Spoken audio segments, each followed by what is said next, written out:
பார்க்கிங்கும் ஒரு சவாலான கேரக்டர் தான். சார் எவ்வளோ கோவம் வந்துச்சு தெரியுமா அதான் எங்களுக்கு? சொல்றேன் நான். அதாவது ரொம்ப இதுவாக காமிச்சிட்டாக்க வந்து இது ரொம்ப ஒரு ஆரம்பத்துல இருந்தே அந்த வக்கரம் மாதிரி ஆயிடும். ம், ம், ம். அது இவர் வந்து ஆரம்பத்தில் நல்லா தான் இருந்தார். ஓகே. அந்த ஒருத்தர் கார் வாங்கிட்டாங்க அப்படிங்கும்போது ஒரு தம்பி கார் வாங்கிட்டாக்க அண்ணனுக்கே பொறாமல் வர்ற காலமா இது. அப்போ அவருக்கு வண்டி நிறுத்துறதுக்கு இடம் இல்லை, ம்.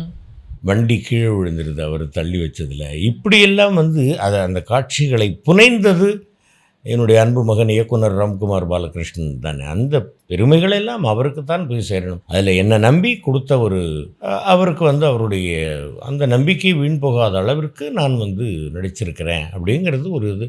அதே மாதிரி அதனுடைய தயாரிப்பாளர் தம்பி சினீஷ் அவர்கள் வந்து சொன்னார் ஒரு ஷாட், அந்த வண்டியை வெளியே எடுக்க வச்சுருவோம் தெரியுமா, மோட்டர் ரிப்பேர்னு சொல்லி. அப்போ பார்த்துட்டு ஒரு ஓரமாக ஒரு சிரிப்பு சிரித்தது அதெல்லாம் பார்த்துட்டு, நிச்சயமாக இந்த படத்தில் வந்து உங்களுக்கு நேஷ்னல் அவார்டு கிடைக்கும் சார் அப்படின்னு ஃபஸ்ட்டு அவர் தான் சொன்னார்.